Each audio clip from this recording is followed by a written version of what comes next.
సినిమాల పైరసీ విషయంలోనే ఐబొమ్మ రవిని అరెస్ట్ చేసి కస్టడీలో ఉంచి ఇప్పుడు విచారిస్తూ ఉన్నారు. మరి ఒక రకంగా ప్రపంచాన్ని కుదిపేశాడు ఐబొమ్మ రవి. ఇంత తెలివితేటలు, ఇంత షార్ప్‌నెస్, ఇంత క్యాప్చరింగ్ అసలు ఎట్లా అతని మైండ్‌లో అంత తెలివి ఉంది అన్నది ఒక పక్కన షాక్ అవుతున్నారు అందరూ గూడాను. ఎందుకంటే ఇలాంటి మేధావులు చాలా తక్కువగా, చాలా అరుదుగా ఉంటూ ఉంటారు. వాళ్ళల్లో ఐబొమ్మ రవి గూడా ఒక్కడు అని జెప్పేసి నెటిజన్స్ చెప్తున్న పరిస్థితి. మరి ప్రస్తుతానికి చూసుకుంటే ఐబొమ్మ రవికి సంబంధించిన కేస్ అయితే నడుస్తూ ఉంది. మరి ఐబొమ్మ రవి నుంచి ఈ విషయాలన్నీ గూడాను రప్పించాలి అని జెప్పేసి వాళ్ళు ప్రయత్నం జేస్తూ ఉన్నారు. మరి ఐబొమ్మకి సంబంధించి అయితే మాత్రం ఒక పక్క పోలీసులు మేం పట్టుకున్నాము అనంటే, మరో పక్క భార్య పట్టించింది మీకంత సీన్ లేదు అంటూ నెటిజన్స్ వాదిస్తున్న పరిస్థితి. అంటే పబ్లిక్ అంటూ ఉన్నారు. మరో పక్క సినిమా రంగము తన వాదన తాను వినిపిస్తూ ఉంది. ఐబొమ్మ రవి వలన ఇవన్నీ నష్టపోయాము, మొత్తం లాస్ అయిపోయాము ఇన్ని కోట్లు అని జెప్పేసి. మరి ఇప్పుడు ఐబొమ్మ రవి కేసయితే మాత్రము రకరకాల కీలక మలుపులు తిరుగుతూ వస్తూ ఉంది. ప్రస్తుతం చూసుకుంటే పోలీసుల కస్టడీలో ఉన్న ఐబొమ్మ రవి తన వెబ్‌సైట్‌కి సంబంధించి, సర్వర్స్‌కి సంబంధించి ఏమైనా పాస్‌వర్డ్స్ గాని, దానికి సంబంధించి ఏమైనా చెప్తాడా విచారణలో అనంటే, ఆయన నుంచి వచ్చే సమాధానము నాకు తెలీదు, నాకు గుర్తులేదు, నేను మర్చిపోయాను. సో, సాధారణంగా మనం కొన్ని కేసెస్‌లోని ఇదే డైలాగ్ వింటూ ఉన్నాము. సేమ్ డైలాగ్‌ని ఐబొమ్మ రవి గూడా రిపీట్ చేస్తూ ఉన్నాడు. అసలు మర్చిపోయాను అని అంటూ ఉన్నాడు. ఎందుకంటే పోలీసుల దగ్గర ఇప్పుడు సర్వర్స్, సిస్టమ్స్ అలాగే హార్డ్ డిస్క్‌లు, పెన్ డ్రైవ్స్ ఇవన్నీ గూడా వాళ్ళు తీసుకోవడం జరిగింది. మరి దీనికి సంబంధించి వాళ్ళేమైనా ఛేదిద్దామన్నా గూడాను చెప్పమన్న నేపథ్యంలో అతను అసలు నోరు విప్పడం లేదు. తనకేమి తెలీదు అని జెప్పేసి అతను కామ్‌గా ఉంటున్న పరిస్థితయితే అక్కడ కనిపిస్తుంది. మరి మొత్తానికి వాళ్ళ వైఫ్ మాత్రము ఈ విషయంలోనే వాళ్ళ వైఫ్ చెప్పిన ఇన్ఫర్మేషన్ వల్లనే ఐబొమ్మ రవిని పట్టుకోగలిగారు. పోలీసులైతే కాదు. ఆ ఇన్ఫర్మేషన్ త్రూ పట్టుకున్నారు. పోలీసులు ఛేదించిన ఇష్యూ అయితే కాదు. ఎందుకంటే ఇంతకన్నా చిన్న చిన్న కేసెస్ చాలా కుప్పలు తెప్పలుగా సైబర్ క్రైమ్‌లో పడున్నాయి. తెల్లవారి బ్యాంక్స్ నుంచి ఒక అకౌంట్ నుంచి ఇంకొక అకౌంట్‌కి విత్‌డ్రా అయిపోతూ ఉన్నాయి అమౌంట్స్. ఇలాంటివి షాక్ తింటూ ఉన్నారు. అనేక మంది అకౌంట్స్ నుంచి గూడా డబ్బులు కాజేస్తున్న పరిస్థితి సైబర్ నేరగాళ్ళు. మరి ఇలాంటి పరిస్థితిలోన ఒక్కరికి గూడా న్యాయం జరగడం లేదు. ఇంచుమించుగాను ఒక 100% క్రైమ్ జరుగుతుంది అనంటే ఒక 20% మందికి గూడా పూర్తి స్థాయిలోని వాళ్ళు కోల్పోతున్న అమౌంట్స్ గాని, కోల్పోతున్న వస్తువులకి హ్యాకింగ్ అవుతున్న అకౌంట్స్ గాని, ఏవి కూడా రికవరీ చేయలేకపోతున్న పరిస్థితి ఇక్కడొక రకంగా పోలీసులకు కూడా సవాల్‌గా సైబర్ క్రైమ్ పోలీసులకి గూడా పెద్ద ఎత్తున సవాలు విసురుతున్న పరిస్థితయితే కనిపిస్తూ ఉంది. పబ్లిక్ ఎవరో గాదు, పబ్లిక్ నుంచే పెద్దగా ప్రశ్న వస్తూ ఉంది. ఎందుకంటే ఇప్పుడు ఏ సర్వీస్ అయినా గూడా ప్రజలకి అనుసంధానంగానే ప్రజల్ని సాటిస్ఫై చేసేలాగానే నడవాలి. మరి ఇలాంటి సర్వీస్ ప్రజలకు అందడం లేదు అని జెప్పేసయితే మాత్రము ఒక రకంగా నిరుత్సాహాన్ని వ్యక్తపరుస్తున్న పరిస్థితి ప్రజలు. మరి తమకి సినిమాల ద్వారాను అత్యంత ఖరీదు, అత్యంత రేట్లతోని సినిమాల్ని ఇస్తూ మేమసలు కొనుక్కోలేని, మేము అఫోర్డ్ చెయ్యలేనంత ధరల్లోని సినిమాలు అమ్ముతూ ఉన్నారు థియేటర్స్‌లోని.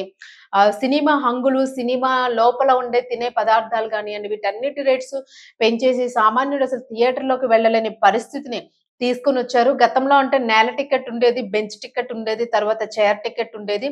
ఇట్లా ఉండేవి కొంచెము అందుబాటు ధరల్లో ఉండేవి. బట్ ఇప్పుడు చూసుకుంటే అసలు అట్లాంటివేమీ లేవు. అలాగే ముందు వరుస నుంచి గూడా ఒక కాస్ట్ అంటూ ఉంది దానికి. దానిలో డిఫరెంట్ మనం గతంలో ఇవన్నీ చర్చించుకున్నాం. సో, ప్రతిరోజు మనం వింటున్నదే అందరికీ తెలిసిన విషయాలివి.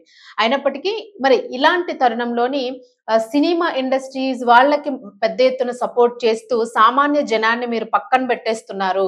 పోలీసులు మీరు గూడాను ప్రజలకి వత్తాసు పలికి ప్రజలకి సహాయపడాల్సిన మీరు సినిమా వాళ్ళకి సహాయపడుతూ ఉన్నారు. కోట్లకి పడగలెత్తిన దర్శకులు, సినీ నిర్మాతలు, ప్రొడ్యూసర్సు, నటీనటులు పెద్ద పెద్ద నటీనటులు దీనిలో ఉన్నారు. అందరూ గూడా కొన్ని వందల వేల కోట్లు సంపాదించుకున్న వాళ్ళున్నారు. చిన్న చిన్న సినిమాలు తీసుకుంటున్న వాళ్ళు ఓటీటీ ప్లాట్‌ఫార్మ్స్‌లోని చిన్న చిన్న షార్ట్ ఫిల్మ్స్ తీసుకుంటున్న వాళ్ళు, వీళ్ళు అతి తక్కువ బడ్జెట్‌తో తీసుకుంటున్న సినిమాలు ఇట్లాంటి వాళ్ళందరూ గూడా అక్కడే ఉండిపోతూ ఉన్నారు. ఇలాంటి చిన్న చిన్న వాళ్ళని పైకి ఎదగకుండా తొక్కేస్తూ ఉన్న పెద్ద పెద్ద డైరెక్టర్స్, పెద్ద పెద్ద యాక్టర్స్ వీళ్ళందరూ గూడా ఉన్నారు. మీరు వాళ్ళకి వత్తాసు పలుకుతూ ఉన్నారు.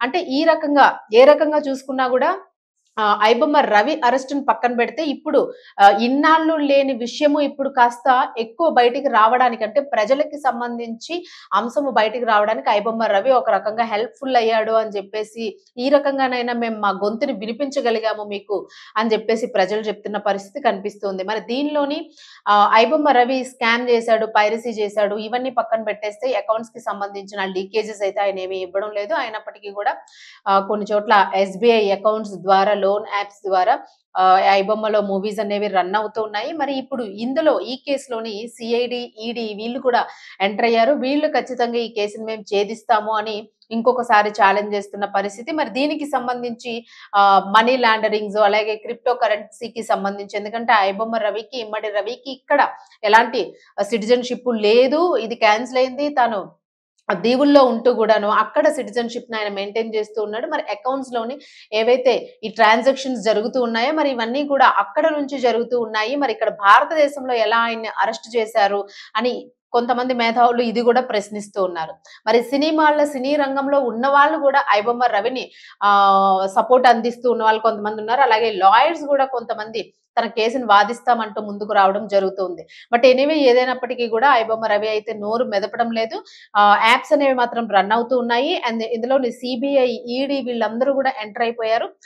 నెక్స్ట్ ఏం జరుగుతుంది అసలు? మరి ఇదొక సాధారణమైన కేసే, చాలా సింపుల్ కేసు అని చెప్పేసి విశాఖపట్నానికి చెందిన తన కేసును వాదించడానికి సిద్ధమైన ఒక లాయర్ కూడా చెప్పడం జరిగింది.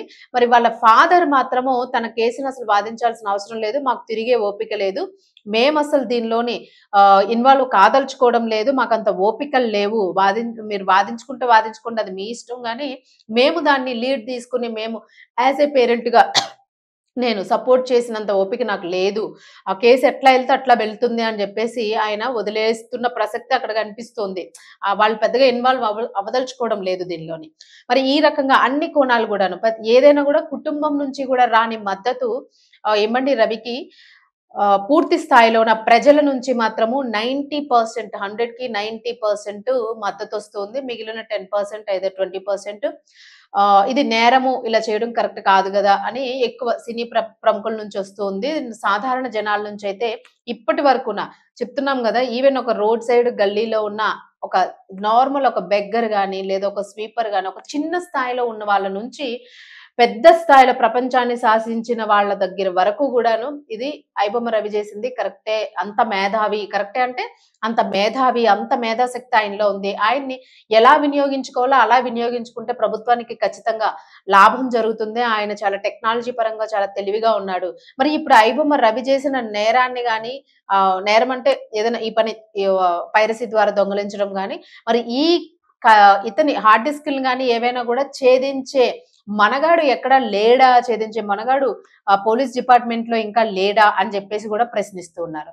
So, final target cyber crime పోలీసులకి టార్గెట్ చేస్తూ ఉన్నారు. ప్రజలందరూ గూడాను. ఎన్నో కేసులు ఛేదించిన సజ్జనార్ గారు మరి ఈ కేసుని ఛేదించలేరా? అంత సత్తా ఉన్న సైబర్ టెక్నికల్ నాలెడ్జ్ ఉన్న పర్సన్స్ అందులో లేరా? మరి ఇలాంటి ఐబొమ్మ రవి అంత మేధావులకి పోలీస్ డిపార్ట్‌మెంట్‌లో ఎందుకు ఉద్యోగాలు దొరకలేదు? ఒక పక్క ఐబొమ్మ రవికి గూడా ఉద్యోగం ఇవ్వాలి ప్రభుత్వంలో. ఇంత తెలివైన వాడిని ఎందుకు వదులుకుంటారు మీరు? అని ఇలాంటి సలహాలన్నీ కూడా ఒక పక్క నుంచి ప్రజలు వ్యక్తపరుస్తున్న పరిస్థితి. మరి మీ ఒపీనియన్ ఏంటో మెసేజ్ బాక్స్‌లో తెలియజేయండి. సో, ఐబొమ్మ రవి చేసింది మంచిదా? చెడ్డదా? ఐదర్ అతని మీద అతనికి ఎవరైనా లీగల్‌గా సహాయపడాలా? అవసరం లేదా? ప్రభుత్వంలో ఉద్యోగం ఇవ్వాలా? ఇట్లాంటి క్వెషన్స్ ఏవైతే ఉన్నాయో వీటన్నింటికి సంబంధించి మీ ఒపీనియన్‌ని తెలియజేయొచ్చు.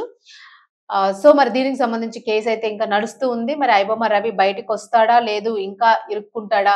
అన్నదైతే మాత్రము సస్పెన్స్‌గా ఉంది. బట్ ఎనీవే ఏదైనా పోలీసులు మాత్రము పెద్ద స్థాయిలో అంటే చాలా స్ట్రాంగ్‌గా దీన్ని తీసుకున్నారు. ఎలాగైనా ఛేదించాలి అని మరి సీఐడీ గూడా చాలా స్ట్రాంగ్‌గా దీన్ని తీసుకున్నట్లుగా కనిపిస్తుంది. సో, మరి కేస్ అప్డేట్స్ అయితే ఇప్పటి వరకు మనకి ఇవే ఉన్నాయి. దెన్ మిగిలిన అప్డేట్స్ వచ్చిన తర్వాత అందించే ప్రయత్నం చేస్తాం.